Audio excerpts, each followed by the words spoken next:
आदाब नाज़रीन, पेश है इस वक्त की खास खबरें। वज़ीर-ए-आज़म नरेंद्र मोदी आज प्रगति प्रोग्राम के 32वें मुज़ाकरात की सदारत करेंगे। प्रगति की पिछली मीटिंग में वज़ीर-ए-आज़म ने 12 लाख करोड़ रुपए से ज़ायद के मंसूबों की पेशरफ्त का जायजा लिया था। वज़ीर-ए-आज़म ने कसीर मकासिद और कसीर जहती इंतज़ामी फोरम प्रगति का 25 मार्च 2015 को आगाज़ किया था। यह अवाम के मसाइल के हल के लिए मुज़ाकरात का एक वसी फोरम है। जम्मू कश्मीर में तरक्की की रफ्तार का जायजा लेने और हुकूमत की स्कीमों के बारे में लोगों को मालूमात फराहम करने के लिए मरकजी वज़रा का जम्मू कश्मीर दौरा जारी है। इसी सिलसिले में आज मरकजी वजीर रविशंकर प्रसाद और थावरचंद गहलोत समेत कई मरकजी वज़रा मरकज के ज़ेर इंतज़ाम इस इलाके का दौरा करेंगे और लोगों को हुकूमत के मनसूबों की मालूमात फराहम करेंगे। कल अक़लियती उमूर के मरकजी वजीर मुख्तार अब्बास नकवी ने एक वफ़द के साथ कश्मीर का दौरा किया। उन्होंने वहां जारी स्कीमों के निफाज का जायजा लिया। मुख्तार अब्बास नकवी ने श्रीनगर के हरवन में एक प्रोग्राम से खिताब किया।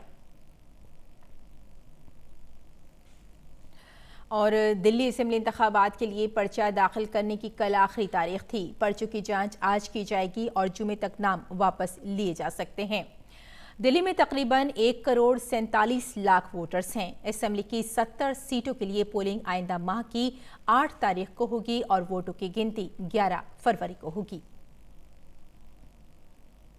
आम आदमी पार्टी के रुकने असेंबली सुरेंद्र सिंह ने कल पार्टी से इस्तीफा दे दिया। वो इस मर्तबा टिकट ना मिलने से नाराज हैं। उन्होंने मुस्तैफी होने के बाद कहा कि वो एनसीपी के टिकट पर इलेक्शन लड़ेंगे। साबिक फौजी कमांडो सुरेंद्र सिंह ने 2013 में आम आदमी पार्टी के उम्मीदवार के तौर पर दिल्ली कंटोनमेंट से बीजेपी की उम्मीदवार करण सिंह तंवर को शिकस्त दी थी। सदर जमहूरिया रामनाथ कोविंद आज राष्ट्रपति भवन में प्रधानमंत्री राष्ट्रीय बाल पुरस्कार 2019 अता करेंगे। अवार्ड फंक्शन में खवातीनो बहबूदे अतफाल की वजीर मेनका गांधी और दीगर मुअज़्ज़ज़ शख्सियात मौजूद होंगी। ये पुरस्कार खवातीनो बहबूदे अतफाल की वजारत के जरिए मुल्क के होनहार बच्चों, फर्द या इदारे को 2 ज़ुमरों में बाल शक्ति पुरस्कार और बाल कल्याण पुरस्कार के तौर पर दिया जाता है। वज़ीर आज़म भी इन अवार्ड याफ्तागान को नवाजते हैं जो नई दिल्ली के राजपथ पर 26 जनवरी को यौम जमहूरिया तकरीब में शिरकत करते हैं। सुप्रीम कोर्ट में आज शहरियत तरमीमी कानून के आईनी जवाज की जांच का मुतालबा करने वाली अर्जियों पर समाअत हो रही है। इंडियन मुस्लिम लीग और कांग्रेस लीडर जयराम रमेश समेत दीगर अर्जियों पर समाअत हो रही है।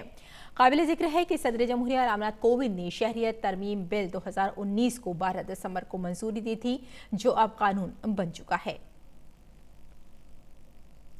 मरकजी जांच ब्यूरो ने अंडरवर्ल्ड डॉन छोटा राजन और उसके साथियों के खिलाफ नए मामले दर्ज किए हैं। राजन और उसके साथियों पर कत्ल की कोशिश, जबरदस्ती वसूली और मुजरिमाना साजिश के तहत मामले दर्ज किए गए हैं। इन चारों मामलों को महाराष्ट्र पुलिस देख रही थी, लेकिन अब इन मामलों को सीबीआई के हवाले कर दिया गया है। छोटा राजन 25 अक्टूबर 2015 को इंडोनेशिया में गिरफ्तार हुआ था, जो फिलहाल दिल्ली की तिहाड़ जेल में कैद है। बीजेपी के कौमी सदर मुंतखब होने के बाद जगत प्रकाश नड्डा ने कल पार्टी के जनरल सेक्रेटरियों के साथ मीटिंग की।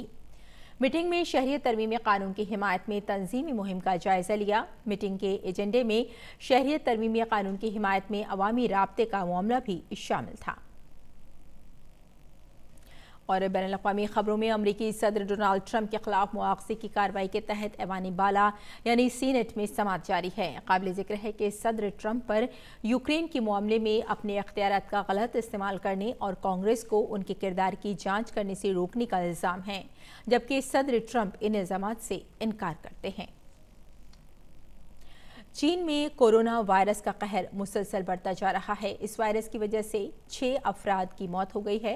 इसके साथ ही इस वायरस से मुतासिर अफराद की तादाद बढ़कर 291 हो गई है। इस दौरान आलमी सेहत तंजीम ने बैनुल-अक़वामी इमरजेंसी का ऐलान करने पर गौर करने के लिए आज मीटिंग तलब की है।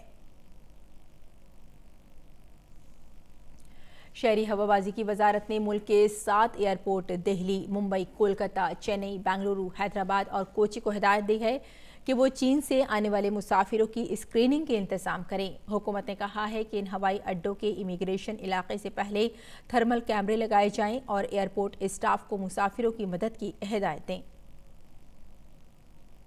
तो नाज़रीन, इस वक्त की खास खबरों में फिलहाल इतना ही। इजाज़त दें। आदाब।